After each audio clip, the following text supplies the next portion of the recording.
Alhamdulillahi Rabbil Alamin, wassalatu wassalamu ala al-mab'outhi rahmatan lil alamin, wa ala alihi wa sahbihi ajma'in, amma ba'd.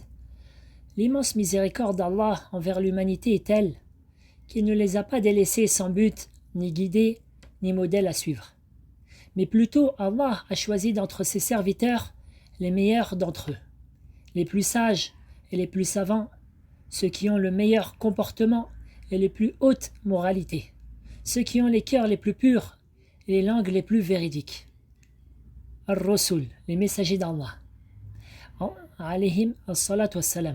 Allah les a choisis afin qu'ils portent la prophétie et le message divin, et qu'ils soient des modèles pour les gens. Allah les a envoyés afin qu'ils appellent à l'adoration de lui seul, sans aucun associé, et qu'ils mettent en garde contre le polythéisme sous toutes ses formes. قال الله تعالى ولقد بعثنا في كل أمة رسولا أن يعبدوا الله واجتنبوا الطاغوت. Nous avons envoyé, Allah Ta'ala dit, dans le sens du verset, nous avons envoyé dans chaque communauté un messager pour leur dire adorez Allah, écartez-vous du tarout. Les messagers d'Allah qui appellent à ceux qui accordent la satisfaction d'Allah et son paradis et annoncent la bonne nouvelle à ceux qui acheminent cette bonne voie et mettent en garde de ceux qui encourent la colère d'Allah et son châtiment et avertissent ceux qui acheminent cette voie. Allah Ta'ala dit رسلا مبشرين ومنذرين لئلا يكون للناس على الله حجة بعد الرسل وكان الله عزيزا حكيما, en tant que messagers, annonciateurs et avertisseurs, afin qu'après la venue des messagers, il n'y eut pour les gens point d'argument devant Allah. Allah est puissant et sage. Et Allah a choisi parmi ses nobles messagers notre prophète Mohammed sallallahu alayhi wa sallam et a fait de lui le meilleur d'entre eux. Et il l'a envoyé avec son meilleur des livres, le Coran majestueux, comme l'a rapporté l'imam Ahmed, ce qui a été considéré authentique par Cheikh Ahmed al-Shakir, rahimahullah. قال عبد الله بن مسعود رضي الله عنه إن الله نظر في قلوب العباد فوجد قلب محمد صلى الله عليه وسلم خير قلوب العباد فاصطفاه لنفسه فابتعثه برسالته. Ibn Mas'ud dit, radiyallahu anhu, Allah a regardé le cœur des serviteurs. Il a trouvé que le cœur de Mohammed, que les éloges et le salut soient sur lui, était le meilleur des cœurs.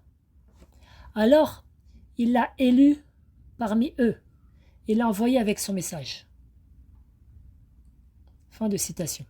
Et c'est ainsi qu'Allah a scellé la prophétie par notre prophète Mohammed sallallahu alayhi wa sallam, qui a été envoyé pour l'humanité entière jusqu'au jour dernier.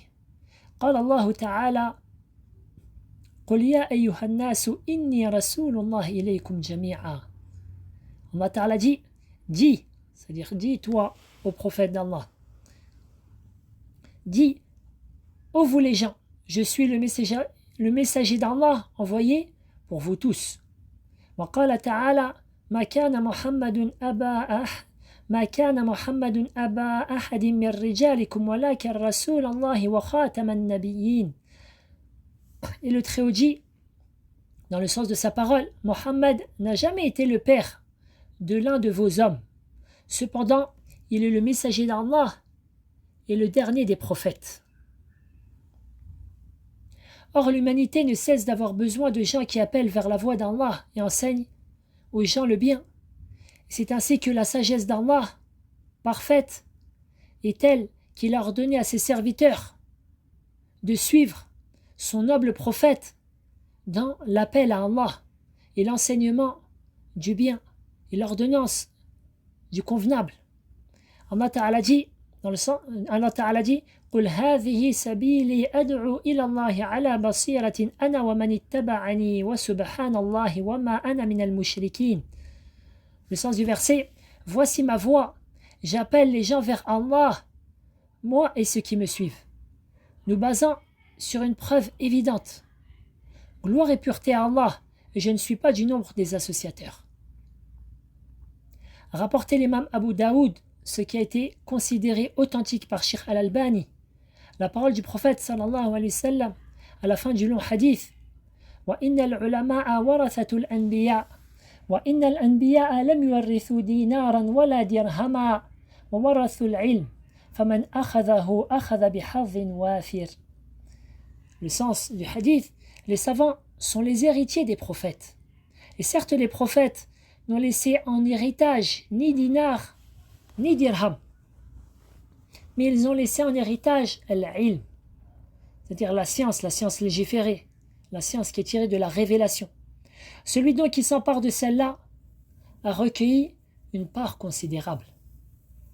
Fin du hadith. Donc le musulman qui s'engage dans la prédication, la da'wah, vers le tawhid, l'unicité d'Allah et l'enseignement de la science religieuse, que cela soit à petite ou grande échelle, ne s'engage pas dans une mince affaire, mais plutôt il s'engage en réalité dans une énorme mission, la mission avec laquelle a été envoyé les messagers d'Allah, alayhim as-salatu was-salam. C'est pourquoi ce dernier doit absolument détenir certaines qualités. Et je mettrai en lumière 3 de ces principales qualités-là. Ces qualités-là, afin que les gens puissent accepter de lui sa prédication et la science qu'il dispense. Ces 3 qualités-là sont al-ilm, al-nafi', la deuxième, al-sidq, et la troisième, al-adala. La science utile, première, la deuxième, être véridique, et la troisième, être probe, être intègre. Voyons cela avec un peu plus de détails. La première donc, la science utile, la science religieuse du domaine dans lequel il s'exprime, de sorte qu'il appelle avec des preuves tirées du Coran et de la Sunna, selon la compréhension des pieux prédécesseurs. Ceci car Allah a formellement interdit de parler sur lui, ou son livre, ou son prophète sans science et guidée venant de lui. Le contraire de cela est donc celui qui s'exprime par ignorance. Et les preuves de cela, j'en ai cité déjà un grand nombre dans des cours et des paroles précédentes. Je me limiterai donc à cela. La deuxième, la véracité, à savoir être véridique dans les propos qu'on a quotidiennement avec les gens. Et plus encore véridique quand on rapporte des propos sur autrui. Et plus encore quand on parle sur la religion, sur la science légiférée. Ceci car Allah a formellement interdit le mensonge. Le mensonge qui ne devrait même pas émaner d'une personne qui croit en Allah et en ses versets. Allah Ta'ala dit إِنَّمَا يَفْتَرِ الْكَذِبَ الَّذِينَ لَا يُؤْمِنُونَ بِآيَاتِ اللَّهِ وَأُولَٰئِكَ هُمُ الْكَاذِبُونَ. Forge le mensonge ceux qui ne croient pas au verset d'Allah, et tels sont les menteurs. Celui donc qui ment a une ressemblance énorme avec ceux qui traitent les versets d'Allah de mensonges et qui les renie qu'Allah nous en préserve. A rapporté l'imam al-Bukhari et Muslim que le prophète sallallahu alayhi wa sallam a dit Iyakum wal-kadhib fa inna al-kadhiba yahdi ila al-fujur wa inna al-fujura yahdi ila an-nar wa ma yazalu al-abdu yakdhibu wa yataharra al-kadhiba hatta yuktabu 'inda Allahi kadhaba. Prenez garde aux mensonges car certes le mensonge mène vers l'immoralité, la débauche, al-fujur, et la débauche mène vers l'enfer. Et l'homme ne cesse de mentir et de persister dans le mensonge jusqu'à qu'il soit inscrit auprès d'Allah du nombre des grands menteurs. C'est ainsi que les pieux prédécesseurs détestaient les menteurs. Et voyez qu'on ne prend en aucun cas la science d'un menteur, car ils ne sont pas crédibles dans ce qu'ils disent. Et les paroles des pieux prédécesseurs en cela sont très nombreuses. Et je me limiterai ici à la parole de l'imam de la terre d'Al-Hijra, de la terre de l'émigration, l'imam Malik ibn Anas, rahimahullah, qui dit La yu'khadhu al-ilmu an arba'ah. La science ne se prend pas de 4. Safihun yu'linu safah. Un faible d'esprit qui montre ouvertement sa bêtise. Qui n'a pas de valeur et qui montre des choses qui sont sottes, qui sont bêtes, on ne prend pas la science de lui. Wa in kana arwa an-nas. L'imam Malik dit, même si ce dernier rapporte le plus de hadiths. Le deuxième, wa sahibu bid'atin yad'u ila hawah. Et un innovateur qui appelle à ses passions. C'est ainsi qu'on ne prend pas la science d'un innovateur, car l'innovateur fait passer le vrai pour le faux et le faux pour le vrai. Il fait passer la sunna pour la bid'a et la bid'a pour la sunna. Qu'Allah nous en préserve. Ensuite, l'imam Malik continue. وَمَنْ يَكْذِبُ فِي حَدِيثِ النَّاسِ وَإِنْ كُنْتُ لَا أَتَّهِمُهُ فِي الْحَدِيثِ. Celui qui ment dans ses propos avec les gens, même si je ne l'accuse pas de mentir dans le hadith du prophète. Donc le menteur, celui qui ment. Et enfin, l'imam Malik dit وَصَالِحٍ عَابِدٍ فَاضِلٍ إِذَا كَانَ لَا يَحْفَظُ مَا يُحَدِّثُ بِهِ. Et enfin, le serviteur vertueux, doué de respect, s'il ne maîtrise pas les hadiths qu'il rapporte. Comme ce qu'on voit dans certains pays malheureusement, ils disent un tel, c'est un hajj, il a fait le hajj. Et après les gens, ils se dirigent vers lui pour lui poser leurs questions et pour l'interroger au sujet de la religion. Et subhanallah, même si c'est un serviteur vertueux qui est doué de respect, qui a accompli le hajj, ceci ne veut pas dire qu'il a une science religieuse suffisante qui lui permet d'enseigner la religion aux gens ou de répondre aux questions, etc. Bref, il est malheureux de voir qu'à notre époque, beaucoup de ceux qui s'élancent dans la da'wah, la prédication, ne sont pas des gens qui sont véridiques dans leurs propos, bien au contraire. Or, le prophète sallallahu alayhi wa sallam nous a averti qu'il viendra un temps où l'on démentira le véridique et on approuvera les paroles du menteur. Comme l'a rapporté l'imam Ibn Majah, ce qui a été considéré authentique par Sheikh Al-Albani. عن أبي هريرة رضي الله عنه قال رسول الله صلى الله عليه وسلم سيأتي على الناس سنوات خداعات يصدق فيها الكاذب ويكذب فيها الصادق ويؤتمن فيها الخائن ويخون فيها الأمين وينطق فيها الرويبضة. قيل وما الرويبضة؟ قال الرجل التافه في أمر العامة. Donc, le sens du hadith viendra des années trompeuses, durant lesquelles le menteur sera considéré véridique, tandis que le véridique sera considéré comme menteur. On y fera confiance au traître, tandis qu'on estimera traître la personne de confiance. Et les Ruwaybidah prendront la parole. Il fut interrogé. Qui sont les Ruwaybidah? Le prophète sallallahu alayhi wa sallam répondit, l'homme qui n'a aucune valeur et qui parle sur des sujets d'intérêt public. Fin du hadith, wallahu al-musta'an. La troisième donc de ces qualités, comme j'ai dit, c'est al-adala, qu'on peut traduire par la probité ou l'intégrité. Ibn Hajar, rahimahullah, a donné pour définition de cela.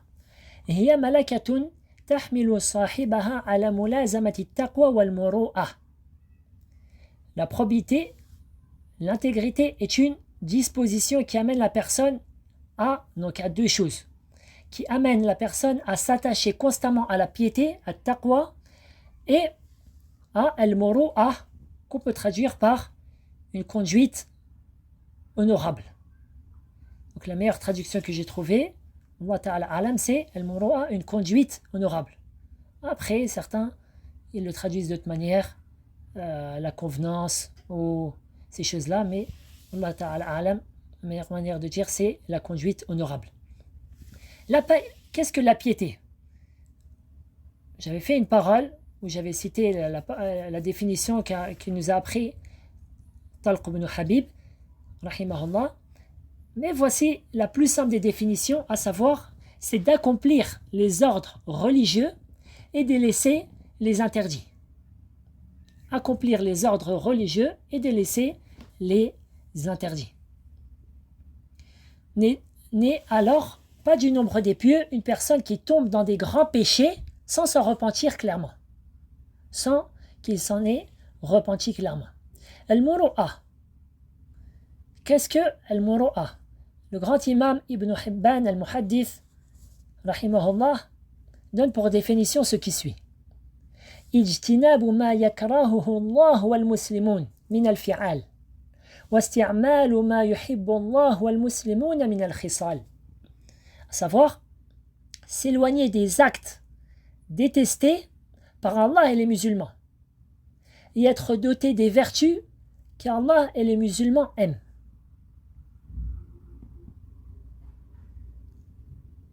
Et ensuite, Az-Zanjani, rahimahullah, qui explique donc la définition, fait la remarque qu'entre dans ceci les coutumes. Les coutumes qui varient d'un peuple et d'une contrée à une autre. Pour certains, faire un acte particulier peut être tout à fait banal. Et pour d'autres, ceci peut être très mal vu. Et ceci entre dans la muru'a. Le fait que tu ne fasses pas une chose qui est mal vue à l'endroit où tu te trouves. À l'endroit où tu te trouves. Et devant les gens, devant les musulmans avec qui tu es. Même si tu ne fais pas partie de leur peuple ou de leur pays. Les savants donnent en exemple le fait de manger au bord de la rue, devant les gens. Ceci est tout à fait banal dans certains pays musulmans et très très mal vu dans d'autres. Bref, Az-Zanjani, pour revenir vers sa parole, dit enfin pour résumer qu'est-ce que Al-Muru'a, la conduite honorable, dont doit être doté celui de qui on peut prendre la science. Il dit وفي الجملة رعاية مناهج الشرع وآدابه والاهتداء بالسلف والاقتداء بهم أمر واجب الرعاية. De manière globale, observer la voie tracée par la législation et suivre les pieux prédécesseurs. En effet, les prendre en modèle est obligatoire. Al-Zarkashi dit en commentant la parole de Zanjani, que je viens de citer, c'est comme s'il faisait allusion que ce qui est voulu n'est pas la voie des gens de la masse. Tu ne dois pas faire comme tout ce que se permet de faire les gens de la masse, mais de ceux qui méritent d'être pris en exemple. Et enfin, Sakhawi dit, c'est exactement cela.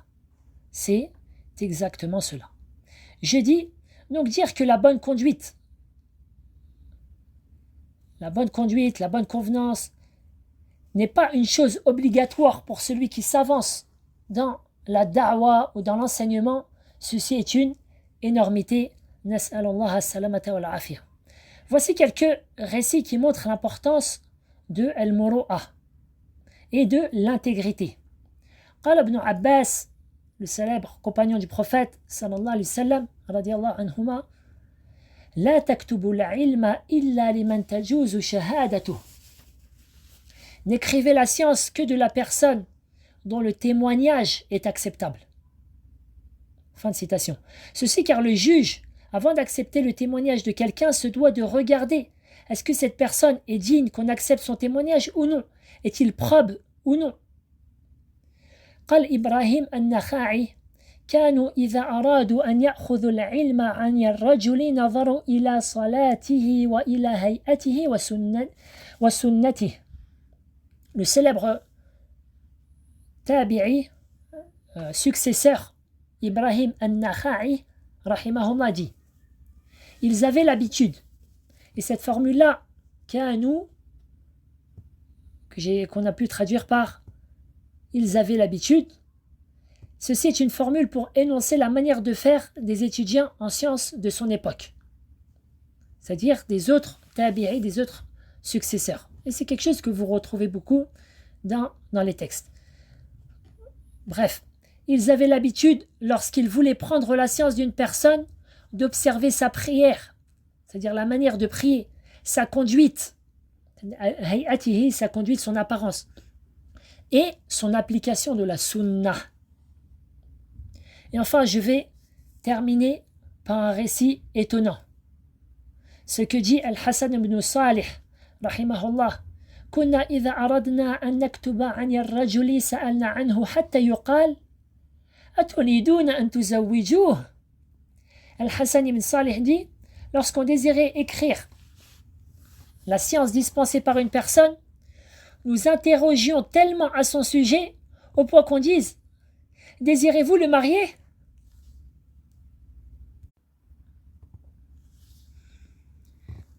Tel est l'exemple d'un homme qui a élevé sa fille, qui a passé du temps à élever sa fille, à bien l'éduquer, à l'enseigner, à lui montrer les voies du bien, l'éloigner du mal.